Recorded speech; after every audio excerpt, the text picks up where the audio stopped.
그렇게 빠른 노래가 아니야. 그렇지, 그거야.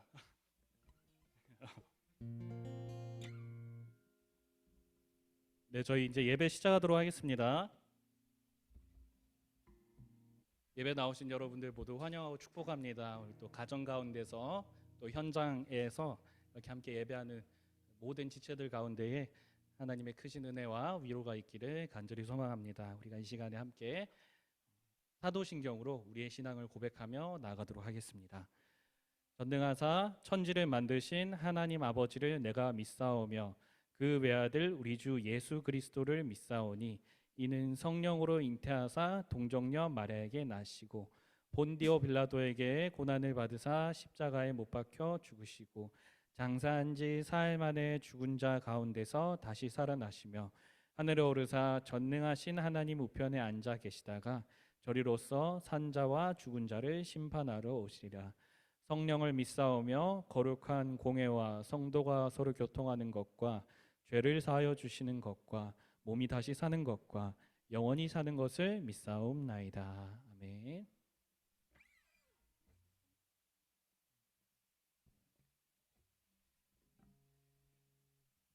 우리가 지난주에 함께 고백했던 찬양인데요, 나의 사랑이라는 찬양 다시 한번 더 고백하도록 하겠습니다. 우리가 이 찬양의 가사에 잘 주목하시면서 우리 안에 커져가는 주님의 사랑과 그 사랑으로 인하여서 또 더욱더 커져가는 주님을 향한 사랑을 고백하는 곡인데요, 우리가 기쁨으로 또 감사함으로 이 찬양의 고백을 주님께 올려드리면서 이 아침에 하나님께 영광 돌리기를 원합니다.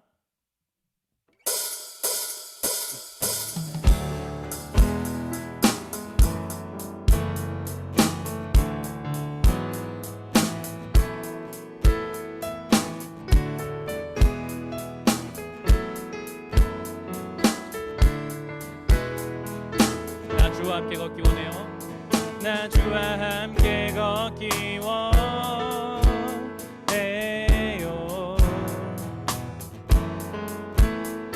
주님 곁에 날 품어주세요.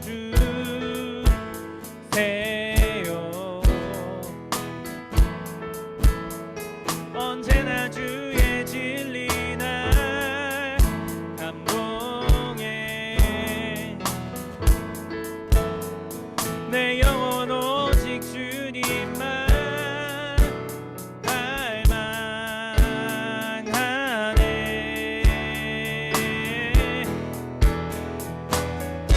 나의 사랑이 더욱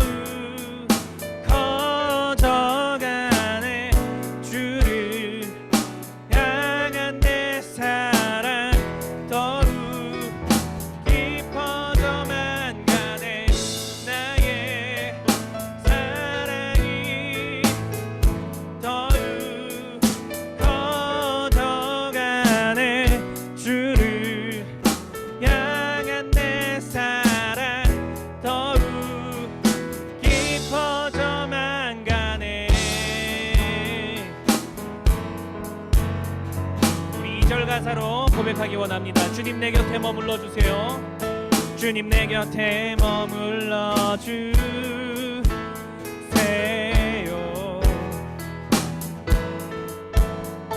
주 얼굴 볼 때 커지는 사랑. 주 앞에 나의 모든 것 버리고 내 사랑 주님 따르기 할만하네.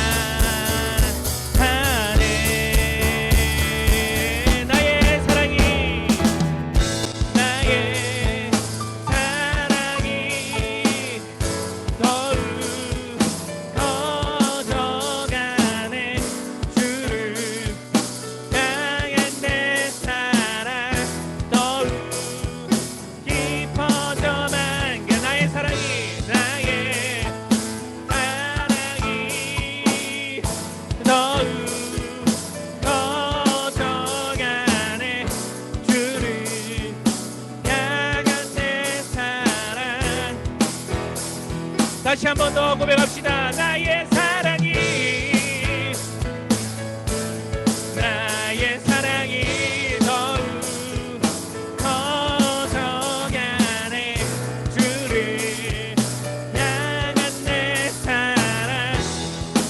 고백합니다. 나의 사랑이 나의 사랑이 더욱 커져가네.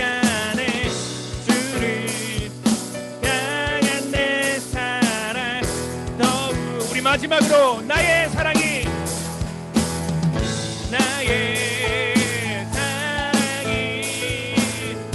더욱 커져가네. 주를 향한 내 사랑 더욱 깊어져만 가네.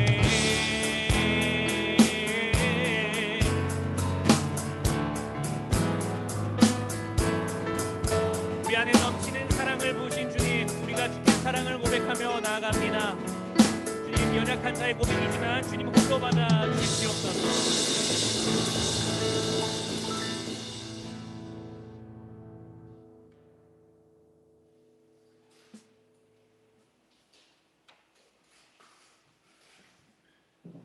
감사합니다. 우리 다음 찬양 함께 고백하도록 할 텐데요. 주님만 사랑하리라는 고백입니다. 우리가 참 오늘 말씀도 똑같거든요. 주님을 향한 사랑, 주 안에 있는 사랑을 고백하게 될 텐데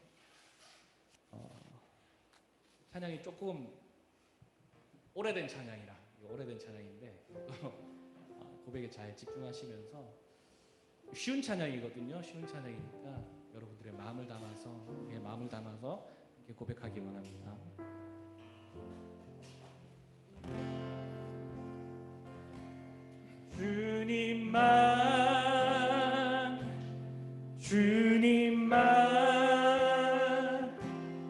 주님만 사랑하리. 나의 왕 나의 주님을 더욱 알기 원해. 나 주님께 오직 주께 경배하네.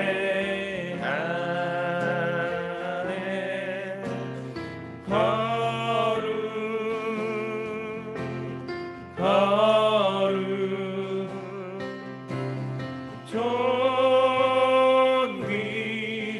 존귀하신 주 사랑합니다.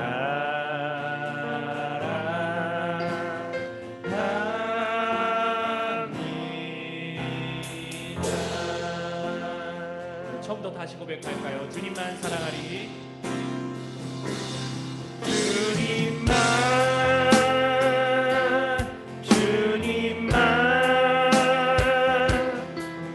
주님만 사랑하리.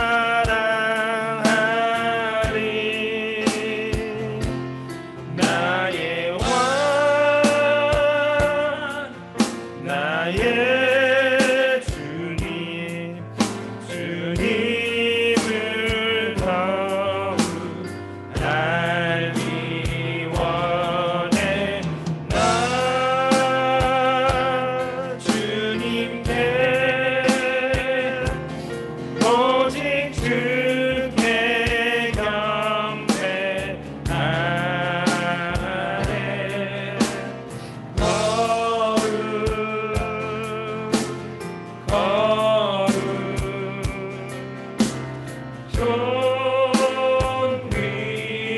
존귀하신 주 사랑합니다.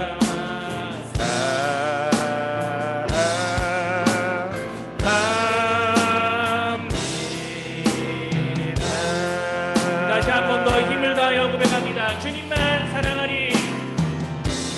주님만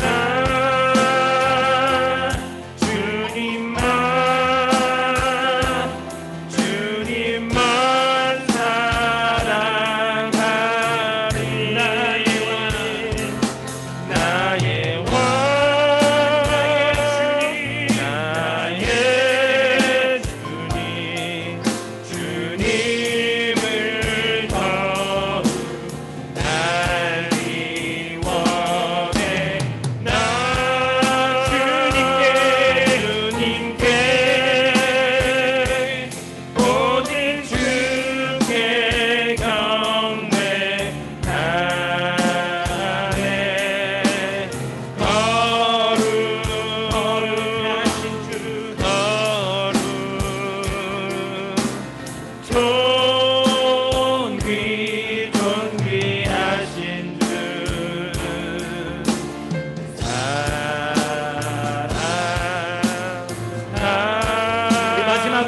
다시 한 번 더 마음을 다하여 주님께 선포합니다.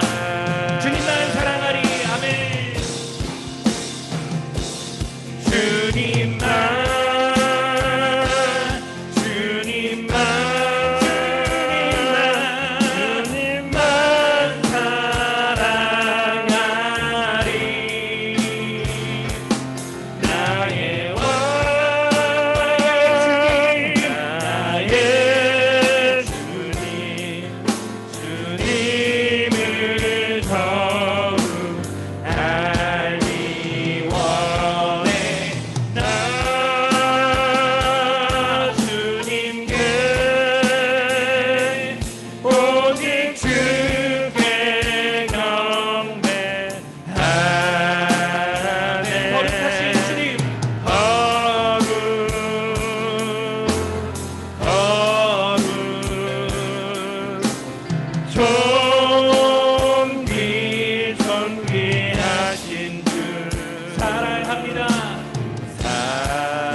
기도하도록 하겠습니다. 하나님, 예배 시간을 통하여서 하나님 임재하여 주실 때에 하나님의 사랑 안에 우리가 푹 잠기길 원합니다.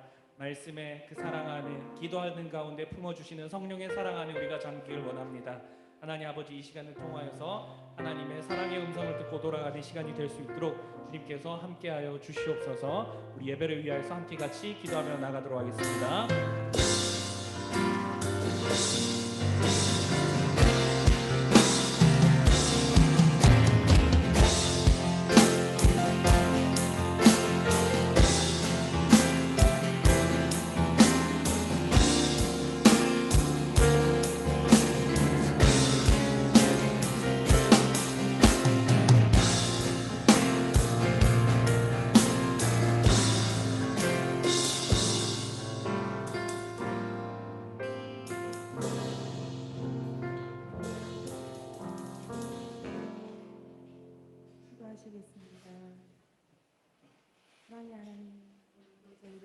저희를 예배의 자리로 인도해 주시니 감사드립니다. 코로나로 인해 모든 친구들이 한 자리에 모여 예배드리지는 못하지만 각자가 있는 예배의 모든 장소에서 성령님께서 함께 하심을 믿습니다. 예방 접종을 시작했지만 아직도 수백 명의 확진자가 나오는 상황입니다. 이러한 가운데서도 우리 아이들을 지켜주시고 보호해 주심을 감사드립니다. 주님, 코로나로 인해 예전에 아무렇지도 않게 했던 예배들이 많은 제약을 받고 있습니다. 마스크를 벗고 뛰며 손뼉치고 찬양했던 기억들이 더 이상 추억이 되지 않고 우리의 예배 시간에 행하여질 수 있도록 속히 이 질병이 종식될 수 있기를 소망합니다. 이제 전도사님의 말씀을 듣고자 합니다.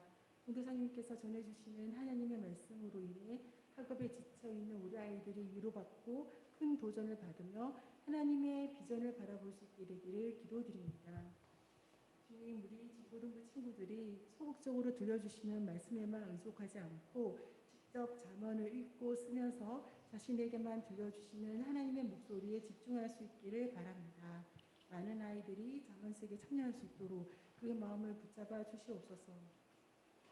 어려운 시기에도 빠지지 않고 교회에 나와 예배 시간을 풍성하게 만들어주는 찬양팀 모든 친구들에게 하나님의 축복이 가득하기를 기도하며 예수님 이름으로 기도드렸습니다. 아멘.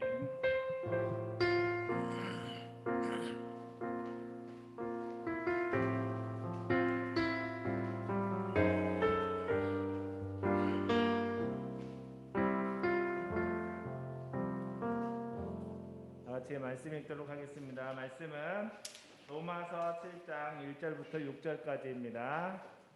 신약성경 247페이지 로마서 7장 1절부터 6절까지 다 찾으셨나요? 성경책 저가 안 풀리는 하연이. 다 찾으셨나요? 같은 목소리로 한 목소리로 읽도록 하겠습니다. 시작. 형제들아, 내가 법 아는 자들에게 말하노니 너희는 그 법이 사람이 살 동안만 그를 주관하는 줄 알지 못하느냐. 남편 있는 여인이 그 남편 생전에는 법으로 그에게 매인 바 되나 만일 그 남편이 죽으면 남편의 법에서 벗어나느니라. 그러므로 만일 그 남편 생전에 다른 남자에게 가면 음녀라. 그러나 만일 남편이 죽으면 그 법에서 자유롭게 되나니 다른 남자에게 갈지라도 음녀가 되지 아니하느니라. 그러므로 내 형제들아, 너희도 그리스도의 몸으로 말미암아 율법에 대하여 죽음을 당하였으니 이는 다른 이 곧 죽은 자 가운데서 살아나신 이에게 가서 우리가 하나님을 위하여 열매를 맺게 하려 함이라. 우리가 육신에 있을 때에는 율법으로 말미암는 죄의 정욕이 우리 지체 중에 역사하여 우리로 사망을 위하여 열매를 맺게 하였더니 이제는 우리가 얽매였던 것에 대하여 죽었으므로 율법에서 벗어났으니 이러므로 우리가 영의 새로운 것으로 섬길 것이요 율법 조문에 묵은 것으로 아니할지니라. 아멘. 이 시간에 배성실 전도사님께서 나와서 말씀 전하실 때 말씀 잘 듣고 한 주간 그 말씀대로 살아날 수 있도록 은혜 받을 수 있도록 기도하는 마음으로 전도사님을 응원해 주세요.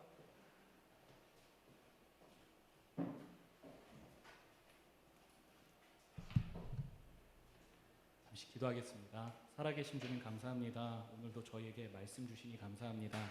하나님 아버지, 이 말씀이 오늘 우리의 마음밭에 심겨지고 삶에서 열매 맺을 수 있도록 성령님의 도우심을 구합니다. 하나님, 우리에게 역사하여 주셔서 주님의 말씀을 잘 듣고 잘 삶에서 열매 맺을 수 있는 그런 은혜를 누릴 수 있도록 하나님 인도하여 주시옵소서. 전하는 자의 약하고 미련한 것들은 십자가 뒤에 가려지게 하시고 오직 말씀의 권세만이 밝히 드러나는, 말씀의 능력만이 밝히 드러나는, 순수하게 드러나는 그런 시간 되게 하여 주시옵소서. 살아계신 우리 구주 예수 그리스도 이름으로 기도했습니다. 반갑습니다, 여러분. 이 더운 여름날에도 아마도 교회가 제일 시원할 것 같아요. 여러분들 집보다 교회가 시원하지 않을까 싶어요. 교회 여러분들 집도 시원하겠지만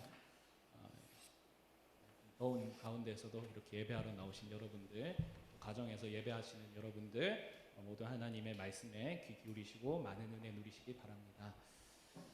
여러분 드라마 많이 보세요? 드라마? 제가 드라마를 진짜 안 봐요. 진짜 안 봐요.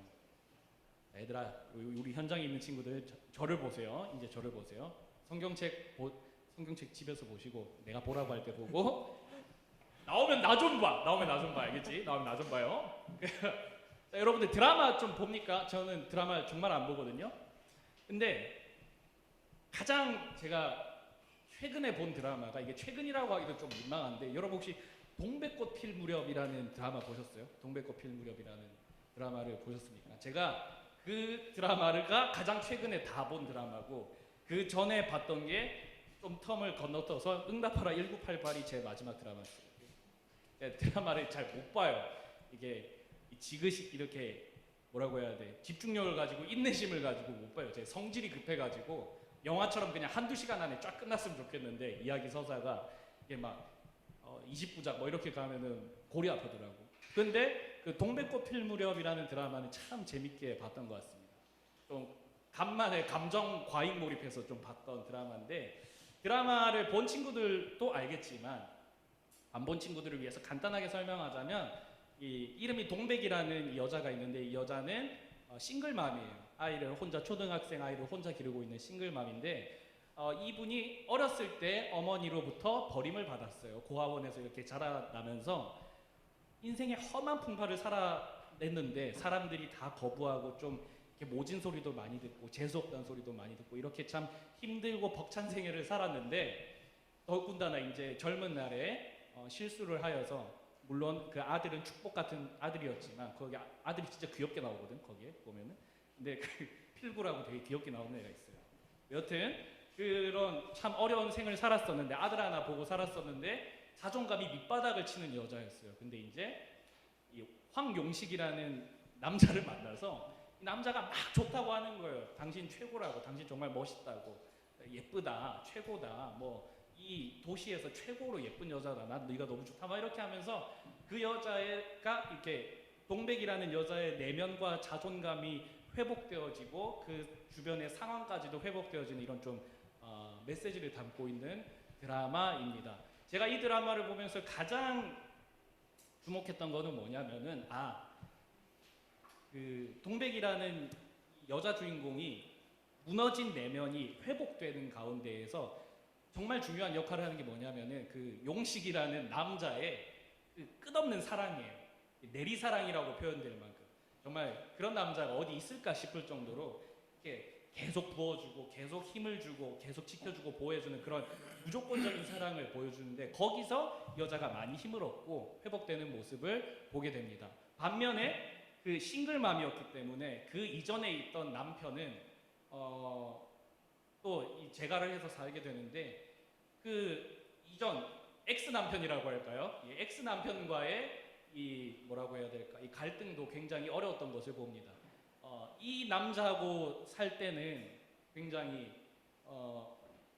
그때도 자기의 자존감은 그렇게 밑바닥이었는데 용식이라는 자신을 향해 한없이 사랑을 주는 그 남자를 만남으로 말미암아 회복되는 스토리거든요.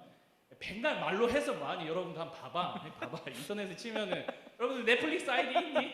넷플릭스 아이디 있니? 넷플릭스에 있어 이거. 넷플릭스에 있고 KBSN 뭐 이런 거 드라마 보면은 여러분들 다 볼 수 있으니까 한번 봐보세요. 굉장히 볼만합니다. 저는 이런 따뜻한 이야기를 좋아하거든요. 따뜻한 이야기를 좋아해서 봤던 기억이 납니다. 근데 제가 이렇게 갑자기 동백꽃 필 무렵 이야기를 왜 이렇게 길게 하느냐라고 하면은 한 남자로부터 온 세상으로부터 버림받고 무너져 있던 한 인생이 사랑이라는 매개를 통하여서 회복되는 과정이 이 드라마의 주된 핵심 포인트인데 오늘 성경에도 한 인생을 변화시키는 놀라운 사랑의 원리가 여기에 담겨 있어요. 마치 우리 모두 인생들이 그 드라마 속의 동백이와 같은 존재였어요. 그만큼 좀 비련하고 아픔이 많지 않다고는 할 수 있지만 영적으로 보면 가장 비참하고 가장 무너져 있고 가장 힘든 상황이 있었던 것들이 우리 영혼의 실체였는데 이러한 영혼들이 어떠한 사랑으로 말미암아 변화되게 됩니다. 나중에 설명을 해줄 텐데 그 이야기가 어떻게 하면은 한 사람이 변화될 수 있고 선한 삶을 살아낼 수 있는지 그 무너진 내면이 회복될 수 있는지에 관한 이야기가 오늘 여기에 담겨 있거든요. 오늘 한번 보도록 할게요. 말씀을 한번 보도록 할게요. 자, 여러분 우리가 지난주에는 이 세리와 바리새인의 이야기를 봤지만 다시 로마서로 돌아왔어요.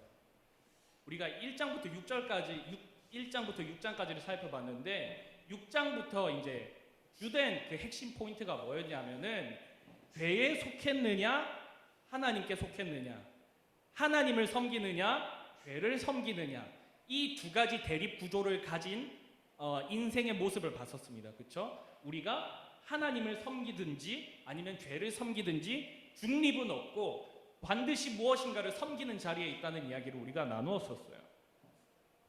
하나님을 섬기는 삶을 살아야 되는가 죄를 섬기는 삶을 살아야 되는가 뭐 이런 이야기를 했었는데 당연히 하나님 섬기는 삶을 살아야겠죠.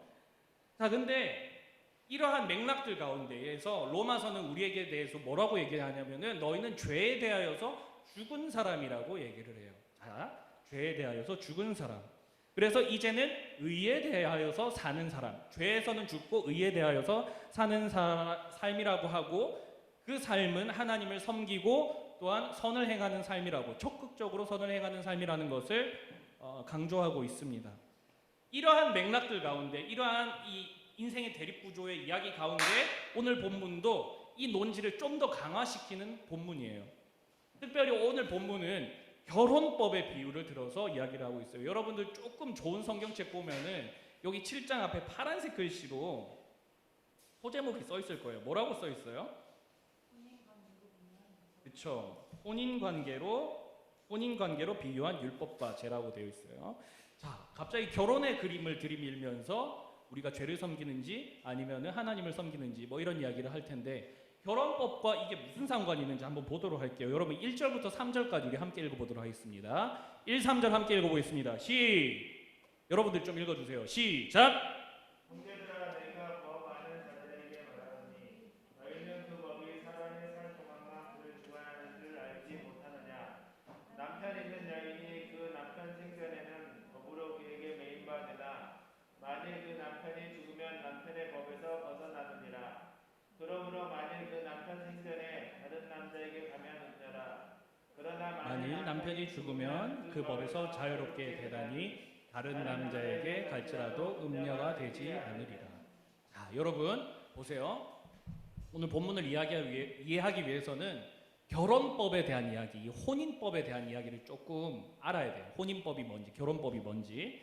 자, 성경이 쓰여진 이 시대와 지금 사이에 결혼에 대한 개념과 결혼법 개념은 조금 다를 수도 있지만 그 원리와 근본은 거의 동일해요. 자, 여러분들 결혼이 왜 중요하냐면 결혼의 가장 큰 의미는 뭐냐면 두 사람 사이의 계약이에요. 계약. 결혼은 두 사람 사이의 계약의 의미가 있어요. 어떤 계약의 의미가 있냐면 두 남녀가 연합하게 될 것이라는 것을 핵심으로 하는 계약이에요. 이제 너와 내가 연합하게 될 거라는 그 계약의 의미가 결혼의 근본적인 의미예요. 하나로 연합된다는 것은 무슨 의미가 있냐면 이제 서로가 서로에게 종속된다는 의미거든요. 여기서 좀 더 살펴봐야 될 게 있는데 뭐냐면요. 성경시대 당시에는 쉬운 말로 요즘 표현으로 하려면 이혼이라는 거 있잖아요. 갈라서는 거. 이혼을 하는 사유는 단 하나밖에 없었습니다. 간음을 했을 때예요. 간음을 한다는 것은 무엇이냐? 남편이나 아내를 두고 다른 남자를 만나거나 여자를 만나는 거, 흔히 우리가 얘기하는 바람피는 거, 불륜 저지르는 거, 이게 아니고서는 이혼이 불가능했었습니다. 여기서 더 나아가서 더 중요한 게 뭐냐면 이혼했어요. 이 당시에 만약에 누가 이렇게 간음을 해서 이혼을 했어. 이혼을 했는데 재혼을 하기 위해서는 상대방이 죽어야 재혼이 가능했어요. 요즘에는 조금 달라져서 이렇게 재혼을 하지만 다른 이유로 다시 재혼을 하고 하지만 이 당시에는 상대방이 죽어야만 재혼이 가능했어요. 새로운 결혼 관계를 맺으려면은 사별을 해야 가능했던 거예요. 그만큼 이 당시에 결혼법의 개념에는 오직 서로에게 강력하게 구속되는 의미가 담겨 있었던 거예요. 서로에게 아주 밀접하게 연합되고 강력하게 구속되는 조항을 담고 있었던 거예요. 유대인들이 결혼할 때 결혼 문서에 포도주 한 방울을 탁 떨어뜨려요. 그리고 그거를 반으로 찢어요. 결혼 증서를. 자, 이게 무슨 의미냐면은 죽음만이 우리를 갈라놓을 수 있다 이런 의미거든요. 자, 그만큼 서로에게 이 당시의 결혼법에 대한 의미가 굉장히 강력했는데, 그래서 오늘 2절에 보니까 뭐라고 돼 있어요? 남편이 살아있으면 아내는 남편의 법에 매인다. 이 말은 무엇이냐면 남편과 결혼해왔던 그 계약의 관계에 매이게 된다는 거예요. 남편이 죽으면 남편의 법에서 벗어나게 된다는 게 오늘 성경에 나와 있죠. 아까 제가 드렸던 말씀이에요. 남편이 죽어야만 이제 남편과의 계약이 완전히 말소되고 사라지는 것이기 때문에 재혼이 가능하다는 거예요. 남편 생전에 다른 남자에게 가는 것은 불법이다라고 이야기하고 있습니다. 자, 정리해 볼까요? 결혼은 두 사람 사이의 연합 계약이고 새로운 결혼을 시작하려면 한쪽이 죽어야 돼요. 연합 계약에 새롭게 시작하려면 한쪽이 죽어야 되는 거예요. 자, 근데 이제 이거를 알겠는데 바울이 왜 이 이야기를 하느냐? 이 결혼법이 가지고 있는 구속력의 특징이 우리가 하나님이나 죄에 가지고 있는 구속력과 굉장히 흡사하기 때문이에요. 자, 바울은 지금 오늘 본문을 통해서 이 결혼법이 지닌 구속의 원리를 들어서 우리가 이전에는 율법에 구속되어 있었어요. 율법의 저주에, 죄에, 정죄에 이렇게 구속되어 있었는데 앞에서 뭐라고 얘기했어요? 우리가 죄에 대하여서 어떻게 했다고? 죽었다고. 죽음이 발생한 거예요. 죽었고 이제는 하나님께 속하게 되었다는 것. 이 그림이 결혼법의 원리와 굉장히 흡사하기 때문이에요. 어디에 구속되었는가, 어느 편에 섰는가에 대한 이야기 우리가 많이 나눴던 거 기억하시죠? 죄의 편에 속하느냐, 하나님 편에 속하느냐, 이런 차원의 이야기를 들면서 우리는 이제 율법의 그 저주와 정죄에 대하여서는 죽었고 하나님의 은혜에 속하게 되었다는 사실을 배웠습니다. 근데 우리가 여기서 좀 더 주목해야 될 사실은 뭐냐면은 누구에 대하여 죽었고 누구에 대하여 속하였는가를 결혼의 그림으로 설명한다는 거예요. 자, 제가 계속 같은 말 반복하는 것 같은데 누군가에 대하여서 죽었고 누군가에 대하여서 다시 사는 것의 그림을 하필 결혼이라는 이미지를 가져와서 얘기를 한다는 거예요. 많고 많은 예시들 중에, 많고 많은 개념들 중에 결혼이라는 개념을 굳이 가져온다는 거예요. 결혼이라는 개념을. 자, 여러분, 우리가 앞에서 결혼법에 대해서 굉장히 제가 좀 복잡하게 이야기를 했지만 여러분, 자, 저를 보세요. 결혼을 하려면 가장 근본적으로 전제돼야 되는 게 뭐예요? 가장 근본적으로 전제돼야 되는 거. 우리 서로 사랑해야 되잖아요. 그렇죠? 결혼은 두 당사자 사이에 사랑이 있어야 가능한 거예요. 결혼은 신랑과 신부가 서로 사랑하기 때문에 이제 내 인생의 유일한 사랑은 오직 당신밖에 없다는 그 고백을 함께 드리고 나는 이제 당신, 네가 내가 되고 내가 네가 되는 우리 서로 함께 연합하는 부부가 된다는 서약을 맺는 거거든요. 둘이 하나가 된다는 거예요. 창세기 2장 24절에 보면은 주님께서, 하나님께서 결혼 제도를 만드시며 이렇게 얘기했어요. 남자가 부모를 떠나 그의 아내와 합하여 둘이 한 몸이 된다. 서로가 서로에게 유일한 사랑이 되고 한 몸으로 연합하게 되는 거, 이게 결혼이란 말이에요. 자, 그렇다면 오늘 말씀이 우리에게 알려주는 것, 우리가 율법과 그 저주에 대하여서 죽고 하나님께 속하게 되었을 때에는 우리가 단순히 하나님과 새로운 계약을 맺는 수준으로 된 것이 아니라 하나님과의 사랑의 관계로 편입됐다는 걸 우리가 반드시 이해해야 됩니다. 죄에 대하여서 죽고 의에 대하여서 사는 것, 율법의 저주에서 이제 죽고 하나님을 섬기는 자리로 간다는 것은 이전에는 죄를 사랑했지만 이제는 하나님을 사랑하는 자리로 간다는 걸 의미한다는 거예요. 그래서 결혼의 그림을 가져와서 지금 바울이 이야기를 하는 거예요. 여러분, 우리 모두들의 첫 배우자는 율법과 그 저주였어요. 맞아요. 죄였어요. 우리의 첫 배우자는 죄였어요. 죄. 그래서 우리를 속박하고 비참하게 만들었어요. 죄가 주는 거짓 사랑과 현혹으로 우리가 더욱더 죄를 의지하게 만들었어요. 요즘 여러분 인터넷에 보니까 가스라이팅이라는 말이 굉장히 통용이 되고 있더라고요. 가스라이팅이 뭐예요? 가스라이팅이 뭐냐면 상대방의 정신과 의지를 조정하고 나약하게 만들어서 자신의 뜻대로 막 부리게 하고 자기만 의지하게 만드는 일종의 정신학대. 죄가 우리에 대해서 그렇게 대했단 말이에요. 죄가 우리를 가스라이팅했어요. 어떻게? 우리를 더 비참하게 만들어 놓고 우리를 나락으로 던져 놓고 그럼에도 불구하고 다시 죄를 찾도록 만들게 했어요. 죄에게 매달리게 만들도록 했어요. 어떻게? 거짓으로, 유혹으로. 우리의 첫 배우자는 우리를 이용해 먹고 벗겨 먹고 비참하게 만들었던 죄였습니다. 우리는 실로 죄와 뒤틀린 사랑을 했던 거예요. 아니, 사실은 사랑이라고도 할 수 없는 일방적인 착취 관계였던 거죠. 자, 근데 그렇게 거짓 사랑에 병들어 있던 우리들에게 그러한 파멸적이고 비참한 관계를 끊게 하시고 새롭게 다가오신 두 번째 배우자가 있는데 그분이 누구냐면 예수님. 착취당하고 비참하고 힘든 게 사랑이고 힘든 게 그게 내가 바닥나고 내가 없어지고 이런 게 사랑인 줄 알았는데 나를 그저 사랑한다 하시는 분이 우리에게 찾아오신 거예요. 죄가 주었던, 죄가 사랑이라고 얘기했던 그 거짓말과는 완전히 다른 사랑을 우리에게 보여주셨어요. 상한 갈 때 꺾지 않으시고 꺼져가는 등불 끄지 않으시는 친절하고 따뜻한 사랑으로 이전에 우리가 어떠했던지 우리의 죄를 더욱 다시는 세지 않으시고 더 묻지 않으시고 오히려 그 모든 죄를 대신 지시는 모습으로 우리에게 다가오셨습니다. 그 이름을 또한 믿는 자마다 우리의 모든 비참함을 거두시고 새로운 소망이 있는 삶으로, 자유가 있는 삶으로, 기쁨이 있는 삶으로 우리를 그렇게 초청하여 주셨습니다. 예수님의 사랑이 그런 사랑이에요. 우리 아까 얘기했던 것처럼 황룡식 같은, 물론 주님의 사랑이 황룡식의 사랑보다 훨씬 더 빼어나지만 우리의 모습이 마치 그렇게 변화됐다는 겁니다. 하나님의 그 놀라운 사랑이 예수님을 통하여서 우리에게 드러났는데, 하나님은 당신의 편으로 우리를 부르셨어요.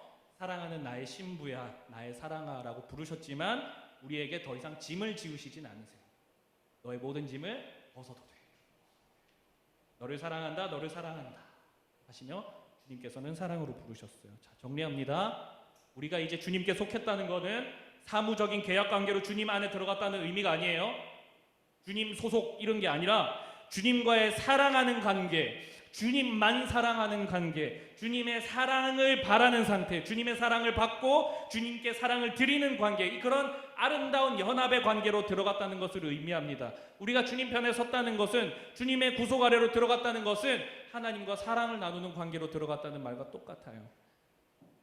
그래서 여러분, 죄를 끊어내고 죄에서는 이제 죽고 우리의 신랑 대신 주님을 맞이하는 삶의 모습은 어떠하느냐?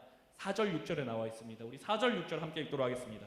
4절 6절 함께 읽겠습니다. 시작. 그러므로 내 형제들아, 너희도 그리스도의 몸으로 말미암아 율법에 대하여 죽임을 당하였으니 이는 다르니 곧 죽은 자 가운데서 살아나신 이에게 가서 우리가 하나님을 위하여 열매를 맺게 하려 함이라. 우리가 육신에 있을 때에는 율법으로 말미암는 죄의 정욕이 우리 지체 중에 역사하여 우리로 사망을 위하여 열매 맺게 하였더니 이제는 우리가 얽매였던 것에 대하여 죽었으므로 율법에서 벗어났으니 이러므로 우리가 영의 새로운 것으로 섬길 것이요 율법 조문에 묵은 것으로 아니할지니라. 아멘. 4절, 특별히 4절 마지막 9절 보면은 우리가 하나님을 위하여 열매 맺게 하려 함이라. 전에는 우리를 가스라이팅하는 죄의 거짓말과 그 정욕으로 말미암아 우리가 죄의 열매를 맺는 삶을 살았어요. 죄의 열매가 뭐였어요? 도덕적인 악행들, 여러 가지 죄악들, 그리고 그 죄로 말미암는 비참함과 몰락과 끝없는 우울감, 뭐 이런 것들. 근데 이제는 우리가 얽매였던 것에 대하여서 죽었어요. 율법의 저주에 대하여서 벗어났기 때문에 우리는 이제 죄의 그 비참하고 썩고 냄새나는 열매들을 막 이렇게 겨우 떨어내는 삶을 사는 것이 아니라 하나님의 선하고 아름답고 풍성하고 탐스러운 열매를 많이 맺는 삶을 살 수 있게 됐다는 거예요. 우리의 모습이 바뀌었다고. 하나님의 사랑의 힘으로, 다시 말하자면 하나님의 사랑의 힘으로 우리가 이전과는 다른 삶의 모습으로 살 수 있다. 하나님의 사랑이 죄와 비참함의 상태를 벗어나게 할 뿐만 아니라 하나님의 아름다운 열매를 맺는 적극적인 선을 행하는 삶으로 살아낼 수 있도록 하신다는 거예요. 하나님을 사랑하기 때문에, 하나님을 너무너무 사랑하니까 이제는 죄를 끊어낼 수 있고 죄에 대하여 죽을 수 있고 하나님이 또한 기뻐하는 삶을 살 수 있어요. 여러분, 사랑은요 정말 놀랍습니다. 사람을 가장 극적으로 변화시키는 힘이 사랑입니다. 사랑만큼 사람을 변화시킬 수 있는 힘은 없습니다. 사랑은요 자신의 천성을 거스를 수 있게 합니다. 자, 여러분 제 이야기 잠깐만 할게요. 자, 집중해봐. 자, 여러분, 제가 대학생 때 만났던 자매가 있었어요. 자매가 있었는데 여러분들 앞에 선 저를 보면 잘생겼니? 그냥 웃음만 나오지. 그치? 그렇잖아. 그냥 좀 이렇게 말투도 이렇게 억세고 서울 와서 교회에서 만난 자매였거든요. 매력적이지 않잖아요. 여러분들 저를 위해서 기도 많이 해줘야 돼. 자, 근데 그때 제가 만났던 그 교회 안에서 그 교제했던 자매는 그 교회 안에서 손에 꼽힐 정도로 빼어난 매력 있는 자매였습니다. 그래서 저 이전에 숱한 고백을 받았대요. 뭐 그런 대단하지. 자, 근데 처음 교제를 이제 했다고 했을 때 교회에 얘기를 했을 때 교회에서 난리가 났어요. 말이 안 된다. 미스테리다. 말이 되냐? 이게 나라냐? 별의별 소리 다 들었어요. 그렇게 과분한 연애를 했으니까 제가 참 행복했었습니다. 저도.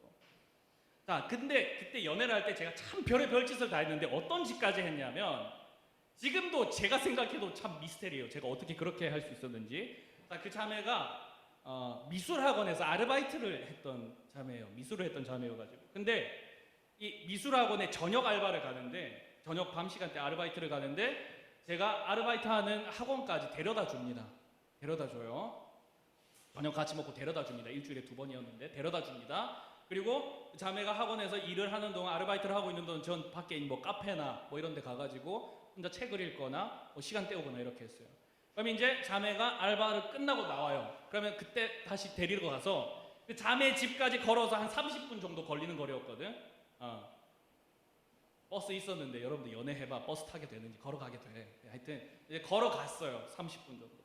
그렇게 그 자매 집에 제가 배웅해 주고 나면은 한 밤 11시가 좀 넘었습니다. 그러면 이제 어떻게 해야 돼? 나도 집에 가야 될 거 아니야. 근데 그 자매 집부터 우리 집까지 1시간 반 거리였어요. 그래서 다시 돌아오면은 밤 12시 반, 뭐 정신 차리면 좀 늦으면 뭐 1시 뭐 이렇게도 우습게 됐단 말이에요. 이거를 꽤 오랫동안 했습니다. 꽤 오랫동안. 자, 여러분 제가 세상에 제일 싫어하는 게 뭐냐면 귀찮은 거예요. 귀찮은 거. 귀찮은 걸 엄청 싫어합니다. 그리고 피곤하고 좀 약간 이거 저의 단점인데 제가 좀 약간 게으른 구석이 있어서 힘들고 움직이는 걸 너무너무 싫어해요. 나는 태생이 집돌이에요. 나는 휴일날에 집에만 있어. 집이 너무 행복해. 근데 여러분 한 자매와 교제를 하게 되고 사랑을 나누게 되니까 제 천성을 거스르게 되더라고요. 그때는 피곤한 줄도 몰랐어. 이게 놀라운 사랑의 힘이거든요. 여러분들 나중에 꼭 저보다 더 뜨거운 사랑하시고 저보다 더 뜨거운 사랑하시고 많은 행복 누리시길 바래요. 자, 근데 여러분 하나님께서 우리를 사랑하시니까 보세요. 하나님께서 우리를 사랑하시니까 말도 안 되는 사랑의 증표를 주셨는데 어떻게 하셨냐면 자신의 아들을 죽이시는 사랑을 하셨어요. 도저히 납득이 가지 않는 사랑을 하셨단 말이에요. 우리도 마찬가지예요. 우리를 먼저 사랑하신 하나님의 사랑을 알고 하나님을 진정하게 사랑을 알게 된다면 그리고 하나님을 진정으로 사랑하게 된다면 죄의 행실을 끊어내는 것은 어려운 일이 아니에요. 우리의 천성을 거스를 수 있게 해줘요. 죄의 천성을 거스를 수 있게 해준다고. 하나님 편에 설 것인가 죄의 편에 설 것인가 우리가 많이 물었죠. 근데 우리가 하나님 편에 서야 된다는 걸 알고는 있어요. 근데 그게 어렵다면 너무너무 어렵다면 우리 속으로 우리가 그것을 이겨내기 너무 힘들다면 우리가 한번 질문을 해봐야 됩니다. 스스로에게. 무엇을 질문해 봐야 되냐면 나는 하나님의 사랑을 믿고 있는가? 두 번째, 나는 하나님 사랑하는가? 이걸 물어보셔야 돼요. 나는 하나님 사랑하는 게 맞는가? 우리는 분명 율법의 저주, 죄의 비참함에서 벗어나게 된 사람들 맞습니다. 그런데 거기서 벗어나 적극적으로 선을 행하며 하나님 편에 선 사람의 모습으로 살지 못하는 것은 우리가 얼마나 주님께 사랑받는 존재였는지를 기억하지 못할 뿐 아니라 믿지 못하기 때문이고 또 우리가 주님을 성심으로 사랑하지 않기 때문일 가능성이 매우 높습니다. 여러분, 적극적으로 선을 행하면서 우리의 사랑하는 주님이 기뻐하시는 행동을 할 수 있는 삶을 살아야 돼요. 그런 변화된 삶의 모습을 살아야 돼요. 더 이상 죄의 비참함 속에 살아선 안 돼요. 자유롭고 기뻐하고 승리하는 삶, 마음껏 누리는 삶을 살아야 돼요. 하나님께 가까이 가는 삶, 아름답고 가치 있고 소망 있고 소망을 줄 수 있는 그런 삶을 저와 여러분들이 다 살아야 되고 살아낼 수 있어요. 근데 여러분, 그러한 삶을 살아내는 동력을 어디서 얻느냐? 그 동력을 어디서 얻느냐? 내가 좀 더 참고, 내가 좀 더 인내하고, 내가 좀 더 이악 물고, 내가 좀 더 노력하면 되겠지. 안 돼! 절대 안 돼! 절대 안 돼!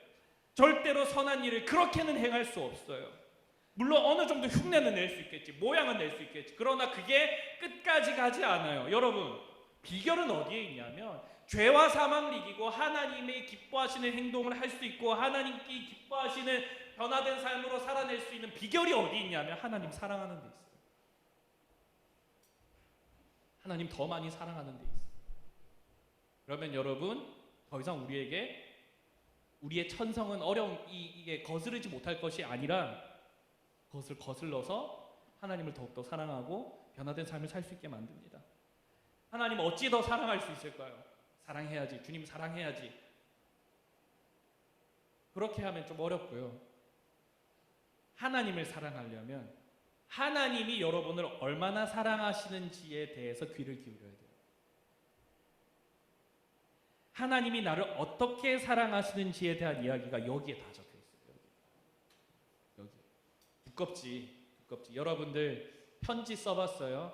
편지 써봤어요? 특별히 연애 편지 써봤니 너네? 나중에 한번 써봐. 생각보다 잘 안 써진다. 연애 편지가 생각보다 한 장, 두 장 넘기기가 어렵거든요. 근데 주님의 우리를 향한 러브레터가 한 1500페이지 가까이 이렇게 써져 있어요.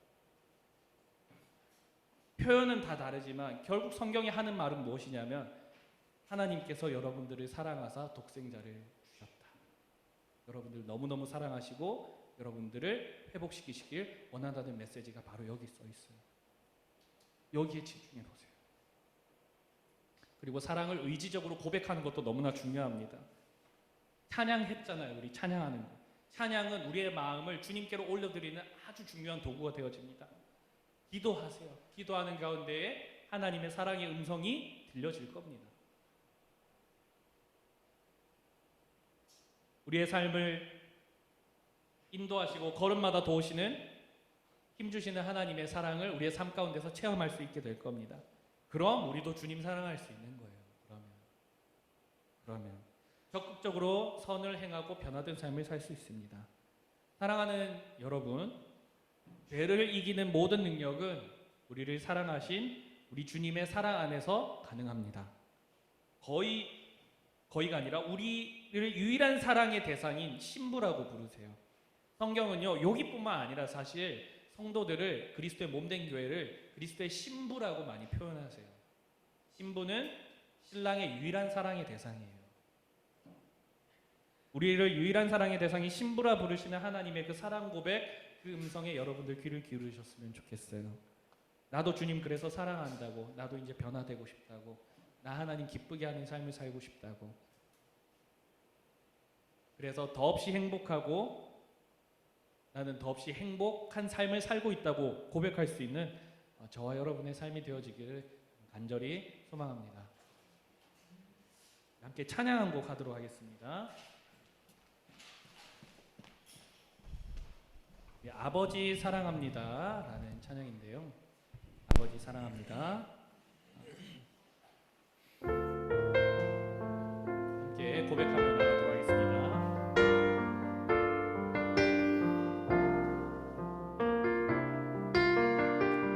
아버지 사랑합니다. 아버지 사랑합니다. 아버지 경배합니다. 아버지 채워주소서 당신의 사랑으로. 예수님 사랑합니다. 예수님 사랑합니다. 예수님 경배합니다. 예수님 채워주소서 주님의 사랑으로. 성령님 사랑합니다. 고백합시다. 성령님 사랑합니다. 성령님 경배합니다. 성령님 채워주소서 주님의 사랑으로. 주님만 사랑하리. 주님만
마지막으로 한 번만 더 고백할까요? 주님만 사랑하니.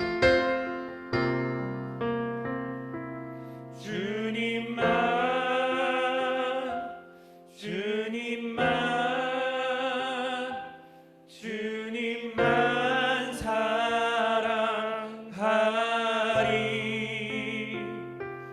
나의 왕 나의 주님을 더욱 알기 원해. 나 주님께 오직 주께 경배하네. 거룩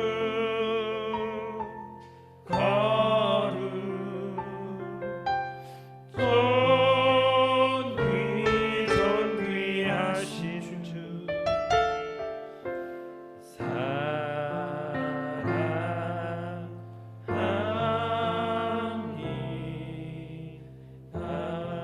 여러분, 이 시간에 함께 같이 한번 기도하도록 할게요. 몇 주 동안 죄의 편에 서지 말고 하나님 편에 서십시오. 제가 이렇게 계속 여기서 선포하였고, 죄를 짓지 말고 죄를 끊어내야 됩니다 라고 이야기했습니다. 근데 이렇게 말하면서도 저 스스로도 그렇고 그게 쉽지 않다는 걸 너무나도 잘 알고 있습니다. 우리가 앞으로도 배우겠지만 바울은 뒤에 가면 이게 너무 괴로워서 뭐라고 얘기하냐면, 내가 너무 힘들다, 난 너무 곤고한 사람입니다 라고 그렇게까지 얘기해요. 그 위대한 바울 선생도 힘들었다고 해요.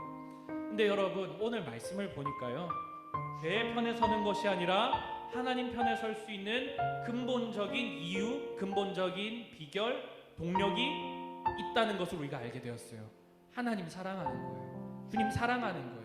여러분, 이 시간 기도하실 때에 하나님, 제가 끊어내고 싶은 죄가 있고 하나님의 말씀대로 하나님의 열매를 맺으면서 살고 싶은데 그게 쉽지 않습니다. 하나님, 제가 그 죄악에 매여서 고외로워하는 것이 아니라 하나님 더 많이 사랑해서 그것을 자연스럽게 훌훌 털어낼 수 있도록, 끊어낼 수 있도록 주님처럼 인도해 주세요. 나에게 주님의 사랑의 음성을 더 많이 들려주시고 하나님의 사랑의 인도하심을 더 많이 보게 해주셔서 하나님, 내가 주님을 더 많이 사랑할 수 있도록, 정말 주님만 사랑하는 나의 삶이 되어질 수 있도록 주님 인도하여 주시옵소서. 우리 주님을 더 사랑할 수 있는, 그렇게 살아갈 수 있는 삶을 살 수 있게 해달라고 우리 시간에 함께 같이 기도합시다. 기도하겠습니다. 살아계신 하나님 아버지, 하나님, 죄를 끊어내는 게 힘들고요, 하나님, 적극적으로 선을 해가며 사는 게 힘듭니다. 아름다운 믿음의 열매를 맺으면서 그렇게 살아내고 싶은데 그게 참 어렵습니다. 주님, 하나님, 그래서 그 죄에 얽매여 있고 하나님 편에 서고 싶지만, 하나님 편에 선 사람의 모습으로 온전히 살아내고 싶지만 그게 쉽지 않습니다.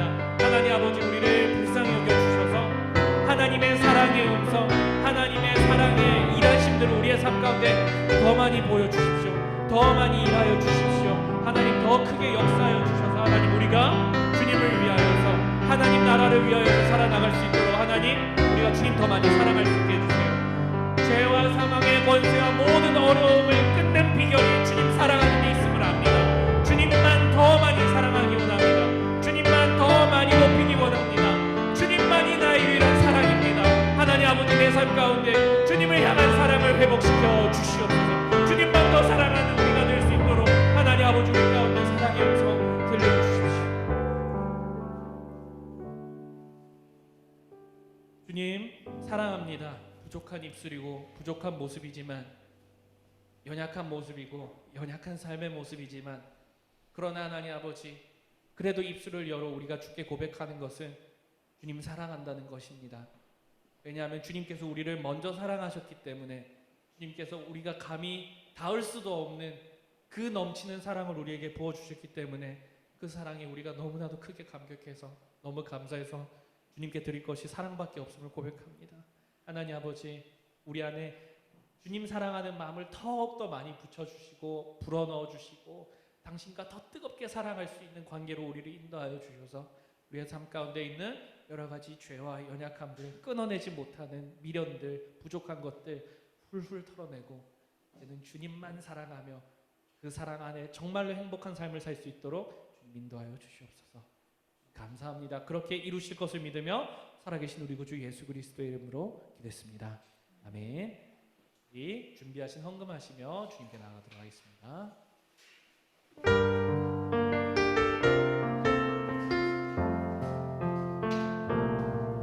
주의 말씀 앞에서 당신은 참된 예배자 그토록 찾으시던 하나님의 기쁨 이 세상을 향한 거룩한 생명빛 되어 이 세상을 위한 구원의 소망 되어 영원한 하나님의 나라 함께 세워가리. 이 시간에 함께 같이 기도하겠습니다. 드려진 헌금 위하여서 기도하겠습니다. 살아계신 주님 감사합니다. 오늘도 저희를 예배하게 하여 주시고 찬양하게 하여 주시고 또 말씀 듣게 하시며 기도하게 하여 주시니 감사합니다.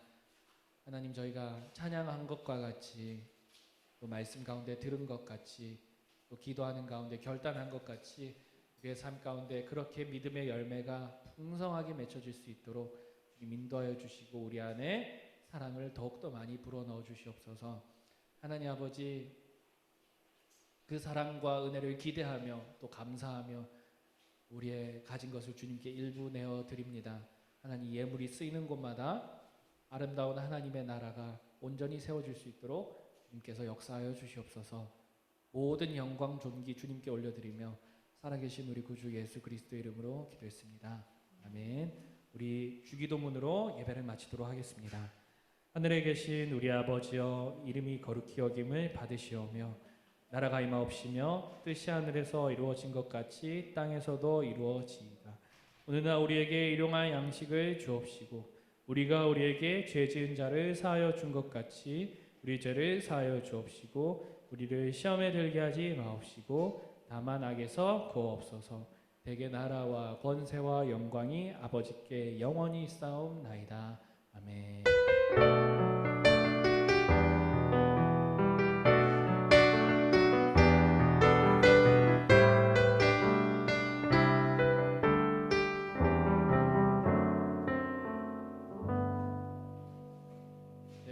총무님 나오셔서 광고해 주시겠습니다.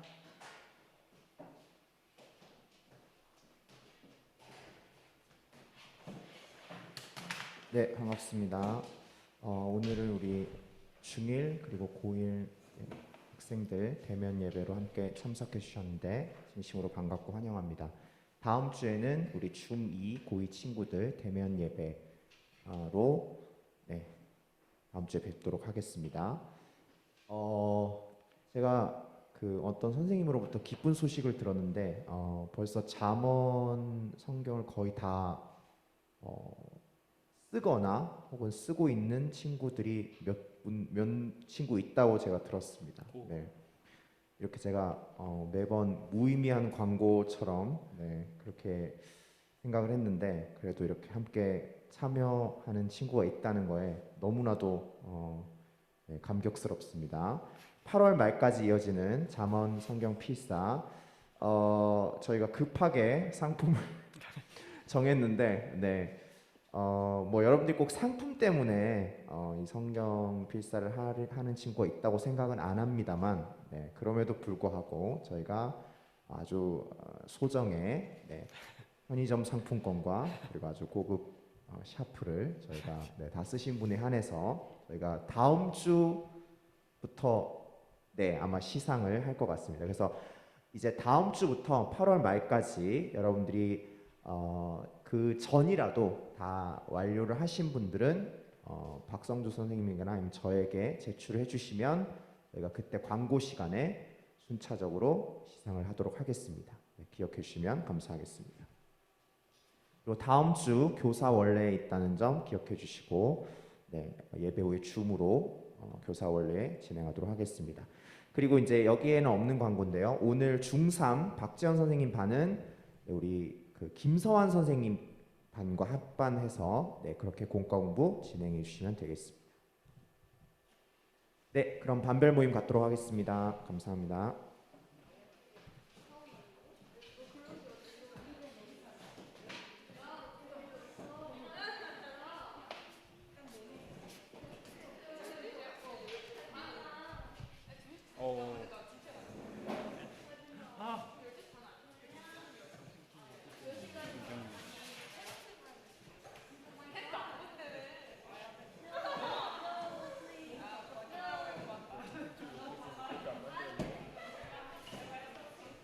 어, 잠시만요.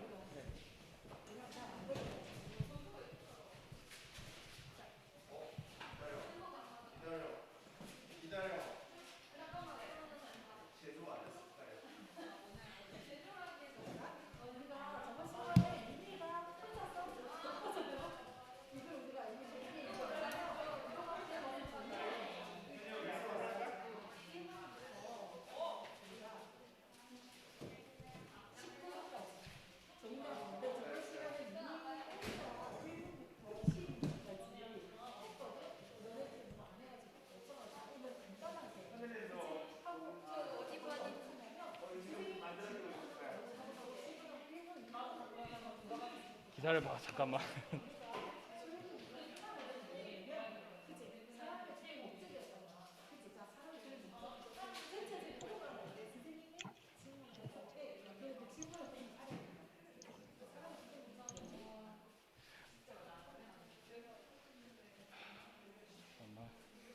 됐어.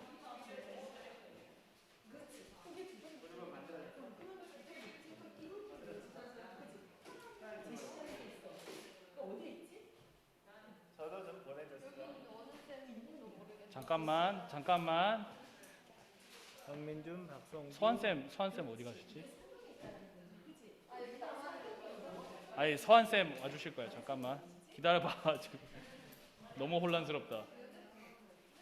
제가 안 해놔가지고 내가 오늘 안 만들어 놔가지고 애들 멍 때리고 있다면 예금 말씀 듣고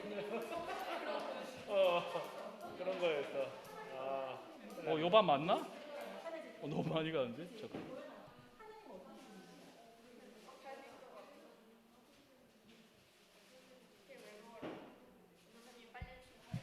잠깐만 기다려봐. 잠깐만 지금 너 일부러 그러는 거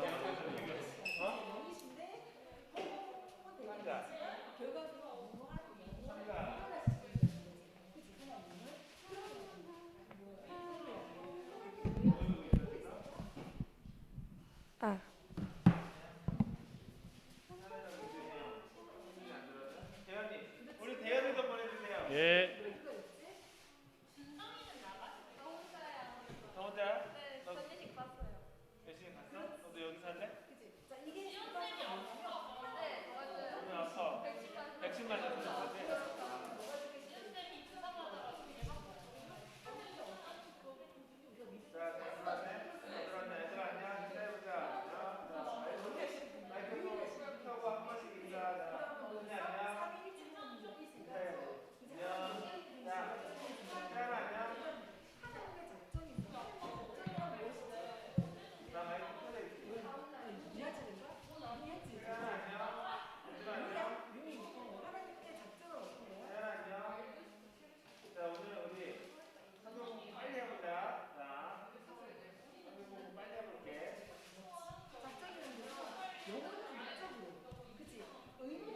서한쌤 왔어. 화면 공유 되나요? 예, 화면 공유 해드릴게요. 잠시만요. 전도사님 완전 바빠 지금. 예, 됐습니다.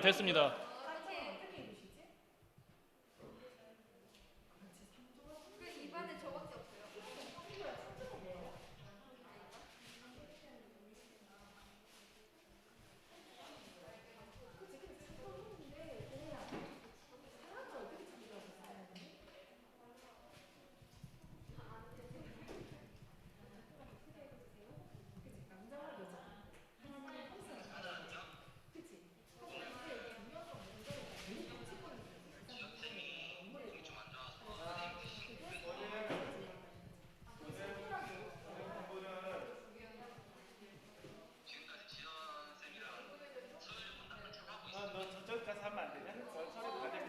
미안한데 하더라.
말씀을